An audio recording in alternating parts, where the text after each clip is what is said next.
झाला म्हणून त्यांनी मला आपल्याकडे पाठवले आहे. माझ्याकडे? पण माझ्याकडे कशाला पाठवलंय?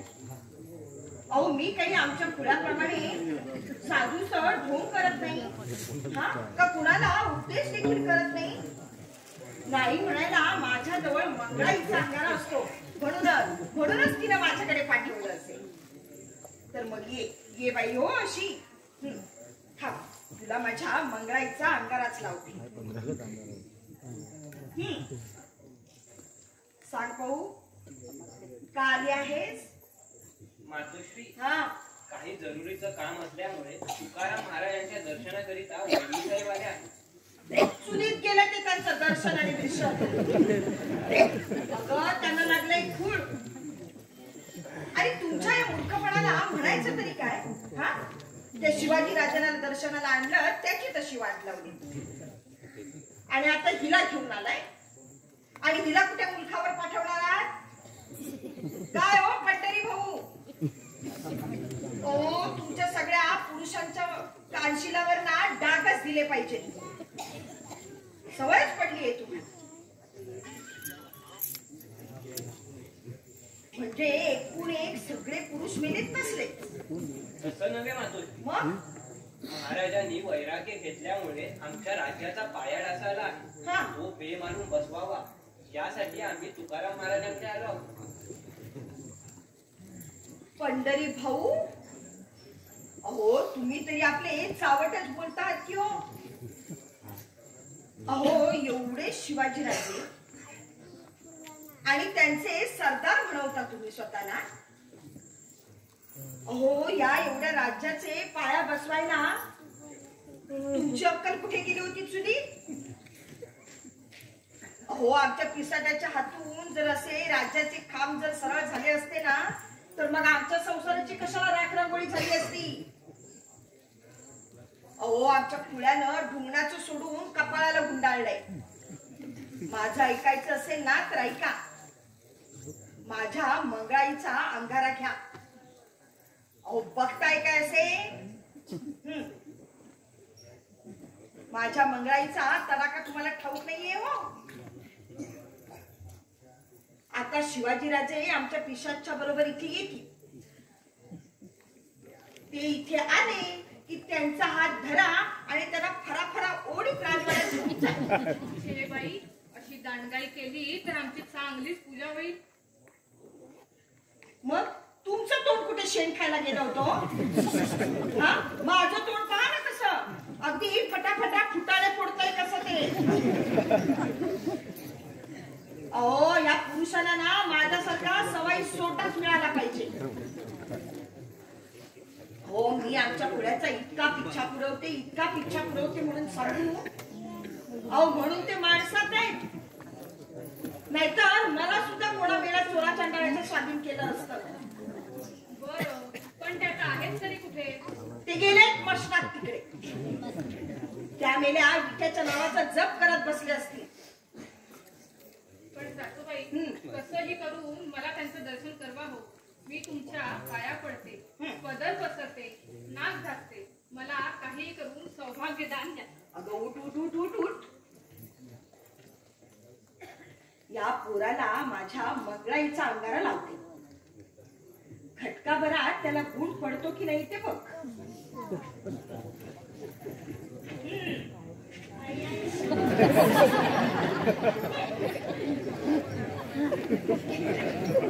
एका हातात सोडा आणि एका हातात त्या कार्ट्याची तंग.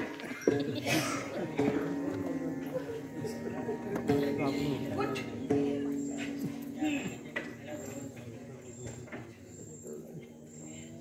ह्याला घेऊन त्या विठ्ठला बडवायलाच घेऊन मी. मग तुम्ही चला माझ्या बरोबर, म्हणजे मग होईल तुम्हाला त्यांचं दर्शन.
तुझे तंबी.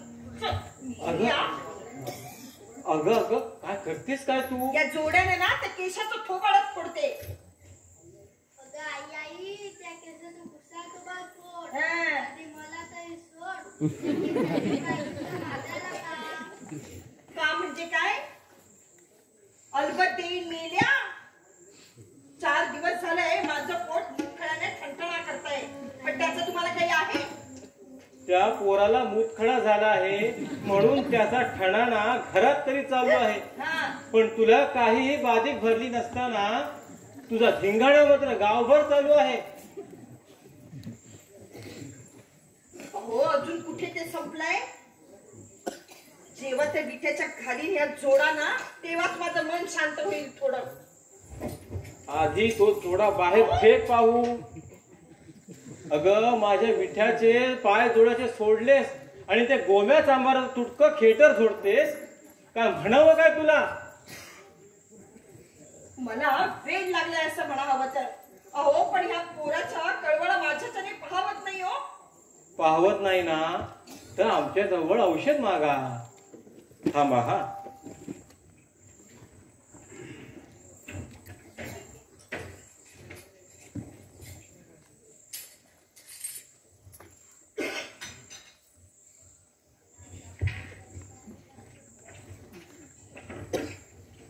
थांबा बाळ.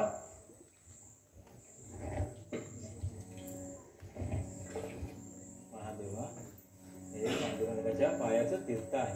हात कर पाहू. हेच आपलं रामबाण औषध आहे. पांडुरंग. अगं पोटच्या आजारी पोराला फराफरा ओढत घेऊन जातेस. या तुझ्या मायेच्या ममतेनं त्या पोरानं वाटेत डोळे पांढरे केले नाहीत म्हणजे मिळवली. आई आई आता मी साफ बरा झालो. हो ना? माझ्या मंगळाईच पावली बघ. म्हणूनच मी तुला मगाशी सांगत होते माझ्या मंगळाईचा अंगाला लावला म्हणजे तू ताबडतोब बरा होशील. बरी आठवण झाली. अहो ते शिवाजी राजांची वाट तरी काय लावली तुम्ही? अहो ही पहा एवढ्या मोठ्या राजाची राणी माझ्याकडे आली आणि मला म्हणाली सासूबाई कसली मेली सासूबाई. अहो मोठ्या आवाजाने मला म्हणाली हो मला सौभाग्य द्या. आता तिला तिचा नवरा कुठून आणून देऊ मी? ये ये बाई ये. फोड फोड यांच्या पायावर तुझं. पण थांब मी माझ्या मंगळाईचा आधी अंगारा लावते.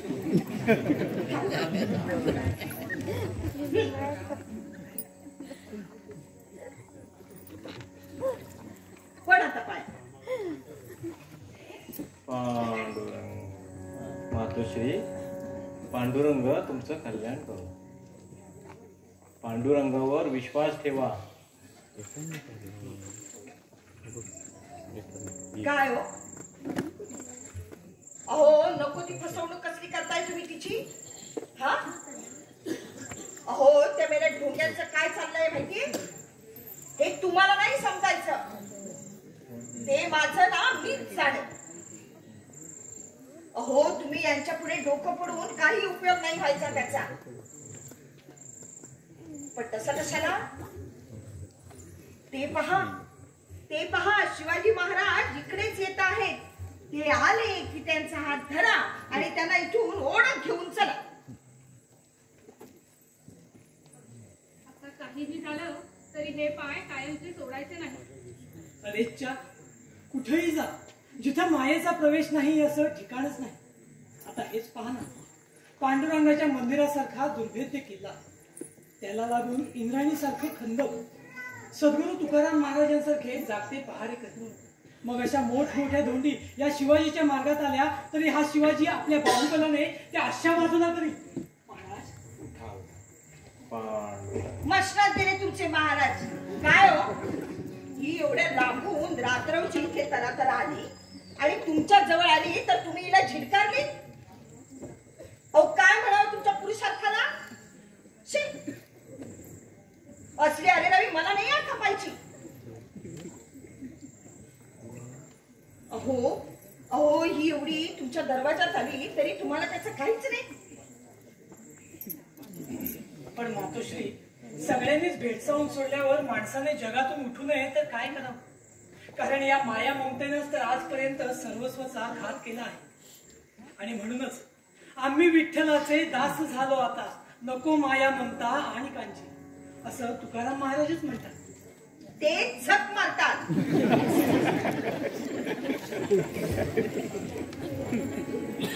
अहो त्यांची कसली गुण गाता, आणि त्यांना काही धोंडे करता येत ना. अहो असली कौन मी देखील कितीतरी केली आहे. अहो हसताय का? असे हसू नका. ऐकायचे तुम्हाला? मग ऐका.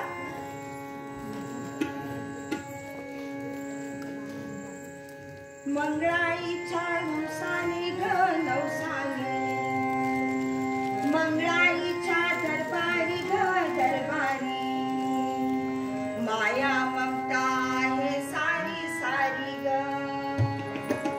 माया ममता आहे सारी सारी ग, माझी म्हैस झाली बरी ग, माझी म्हैस झाली बरी ग, नवसानी ग नवसानी, नवसानी ग नवसानी, नवसानी ग नवसानी. ऐकलं ऐकलं माझी कौना? राजे, आमच्या कुटुंबाचं कीर्तन तुम्ही ऐकलं तर आता आम्ही काय सांगतो ते ऐका. कौरव पांडवांचं युद्ध व्हायच्या अगोदर भगवान श्रीकृष्णाने दोन्ही सैन्यांच्या मध्ये अर्जुनाचा रथ उभा केला. त्यावेळी तुम्ही होतातच. त्यावेळी काय झालं ते सांगा बरं.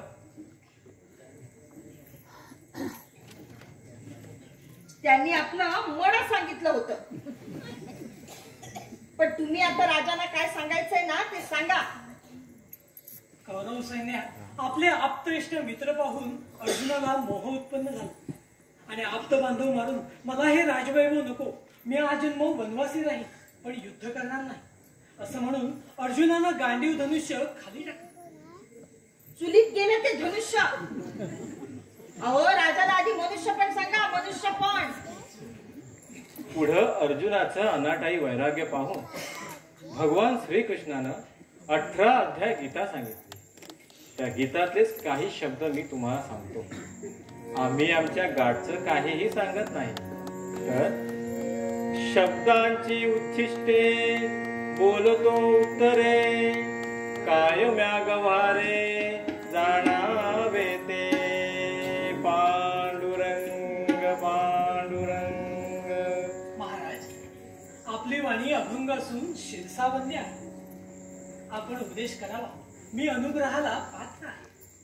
शिवबा, राजे शहाजी आणि मातोश्री जिजाबाई यांच्या क्षात्र धर्मापासून तुमची उत्पत्ती आहे. अर्थात मनानं, गुणकर्मानं, जातीनं आणि कुलानं आपण क्षत्रिय आहात. तुमच्या हातून क्षात्र धर्माचा भंग झाल्यास भगवंताची आज्ञा मोडण्याचं पातक लागेल.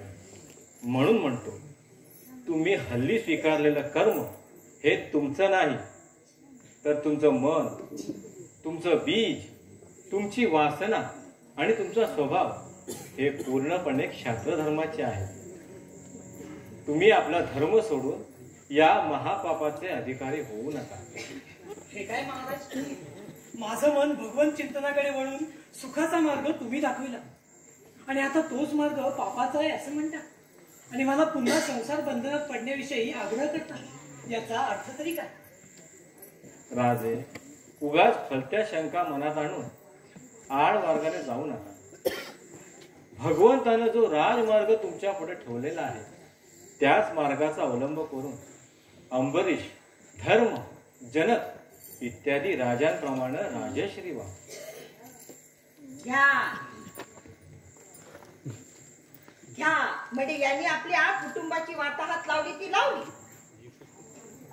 हा मोठा पुरुषार्थच केला नाही का? अहो लोकांसांगे ब्रह्मज्ञान आणि आपण मात्र कोरडे पाषाण. असो शिवबा, तुम्ही आपला स्वभाव धर्म विसरून आम्ही तुम्हाला तुमचं खरं स्वरूप दाखवून दिलेलं आहे आणि पूर्ण ओळख पटवून दिलेली आहे. आता तुम्ही हा हीनवेश टाकून देऊन पूर्वीचा राजवेश परिधान करा. पंडितराव, शिवबाला राजवेश परिधान करवा.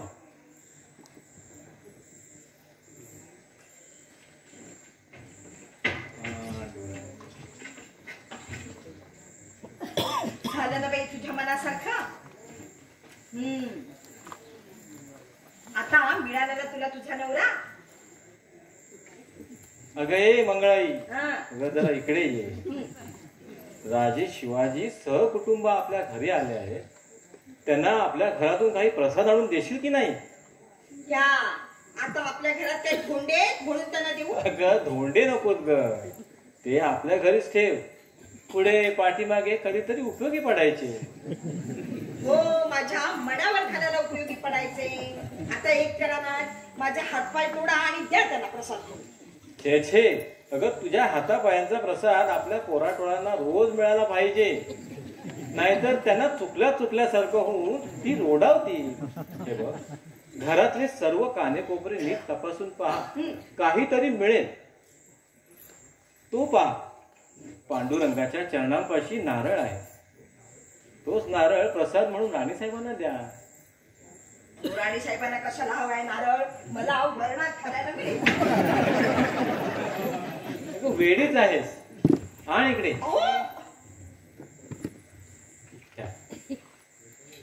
पांडुरंग, आता राजे साहेबांना प्रसाद म्हणून काय द्यावं, काय द्यावं? अहो, त्यांच्या गळ्यात तुम्ही हे सगळं अडकवलं ना, तेवढं बस झालं. थोडी अडकवली आहे तेवढी पुरे झाली. आता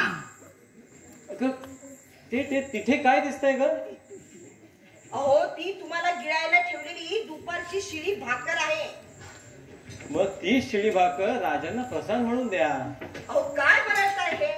आता मात्र ना तुमच्या कांशिनावर डाग देऊन तुम्हाला कोणी बंदच करून ठेवलं पाहिजे. अहो, शिळा भाकरीचे तुकडे आणि ते राजांना कसे चालतील? बाई बाई बाई बाई बाई, काय म्हणावं यांच्या वेडेपणाला? आता तुमचा वेडेपणा वाढणार आहे तरी किती, आणि माझ्या मंगळाईचा अंगारा तुम्हाला लावून तरी किती? अगं कुठची मंगळाई आणि कुठची भोंगळाई. पांडुरंग, हे बाबा, हे भाकरीचे शिळे तुकडे आणि मोड आता.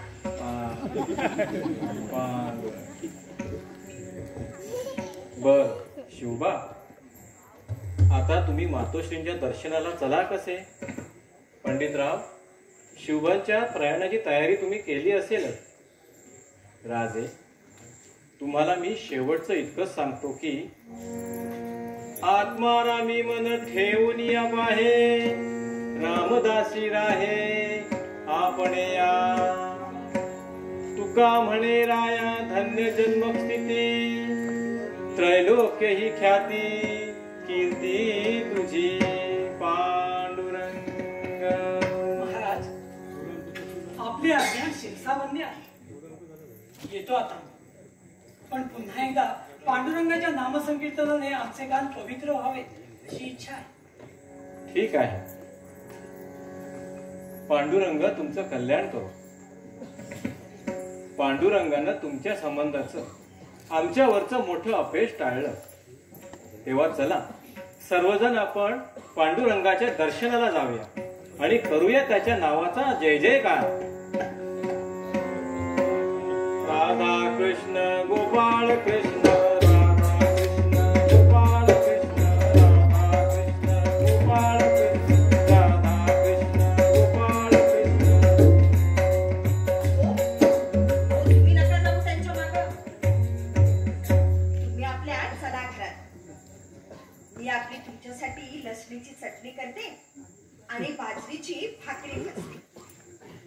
हा, मी तुम्हाला जेवायला वाढते, माझ्या मंगळाईचा अंगारा लावते, तुमची ओटी भरते आणि मग देते पाठवून तुम्हाला घरी. तर मग सासूबाई, तुम्ही आणि आम्ही मिळूनच भाकर खाऊ. घ्यायचे हे? अहो एवढं मात्र बोलू नका हो. अहो मी जरा फटकळ तोंडाची बायको असली ना तरी माझ्या वेड्या नवऱ्यानं खाल्ल्याशिवाय माझ्या घशाखाली घास सुद्धा उतरत नाही. अहो कधी कधी 4-4 दिवस मी उपाशी असते.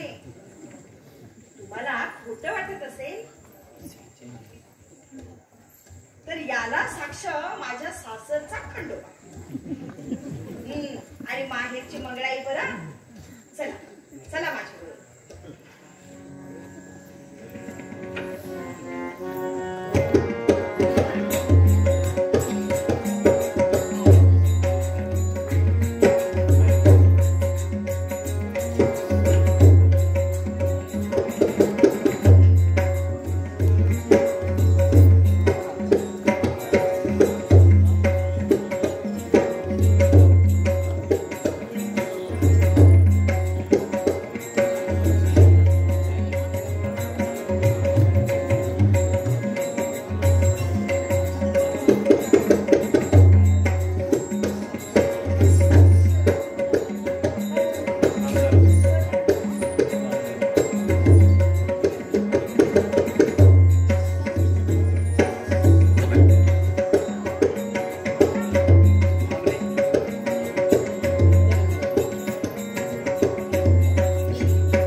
गोपाळ बोलती सकळ नकळसी तू सकळ.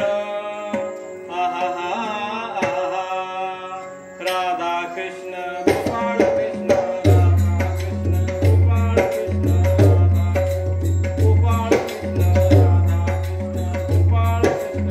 हो कान्होबाची संगती ब्रह्मादिक इच्छिती धन्य ती आम्हा म्हणती. आहा हा आहा गोपाळ कृष्ण राधा कृष्ण गोपाळ कृष्ण राधा कृष्ण गोपाळ कृष्ण राधा कृष्ण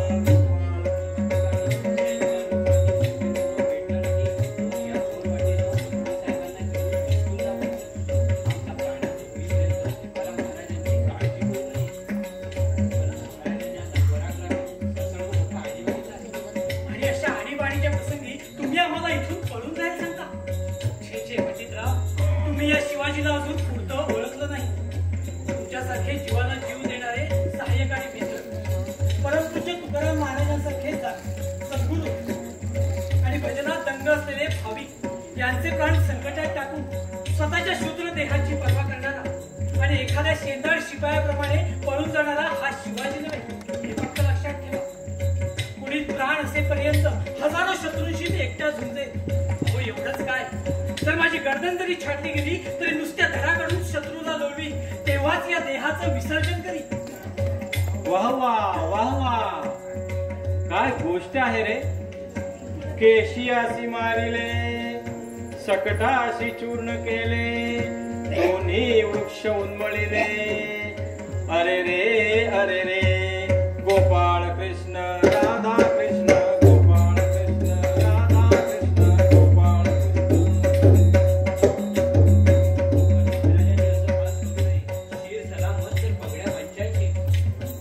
पण संकटाला तोंड न देता ते असं चुकून पळणाऱ्या कोणत्या नामर्द्याच्या डोकीवर त्या 85 पगड्या घालायच्या. पंडितराव, मी तुम्हाला निक्षून सांगतो की धरू आलेल्या सर्व शत्रूंची शस्त्रच काय, पण प्रलय काळाचा विद्युत लोल जरी माझ्या डोकीवर पडला तरी सद्गुरू तुकाराम महाराजांचे नामसंकीर्तन माझ्या कानावरती पडत आहे. तोपर्यंत मला कसल्याही संकटाची भीती नाही आणि तोपर्यंत मी इथून एक पाऊल देखील मागे हटणार नाही. आज एकादशी पुण्यकाळ आहे, हजारो भाविक माझ्या सानिध्यात आहेत. अशा वेळी जर मला मरण आल्यास तर माझ्यासारखा भाग्यवान त्रिभुवनातही शोधून सापडणार नाही असं मी समजेल. हा हा हा हा हा गोड गोड भास्कर मारिला वणवाही ग्रासिला गोवर्धन उचलिला अबब अबब गोपाळ कृष्ण राधा कृष्ण गोपाळ कृष्ण राधा कृष्ण गोपाळ कृष्ण राधा कृष्ण. झालं तर मग. त्या प्रचंड शक्ती परमेश्वराला अशक्य असं काय आहे? भक्तांना उपसर्ग होऊ नये म्हणून ज्यानं समुद्रात द्वारका वसवली आणि त्याचं रक्षण केलं, त्या दयाळू गोपाळ कृष्णाला आज आपल्या भक्तांचं रक्षण करता येणार नाही की काय? महासमर्थ वैराग्यशाली अशा तुकाराम महाराजांच्या मुखातून निघालेले नामसंकीर्तन ऐकायला खुद्द भगवान रुक्मिणीपती या ठिकाणी उभे आहेत. खुद्द भगवंतच म्हणतात, माझे भक्त गाथी जेथे पांडवा मी उभा तिथे. त्यांचा विरह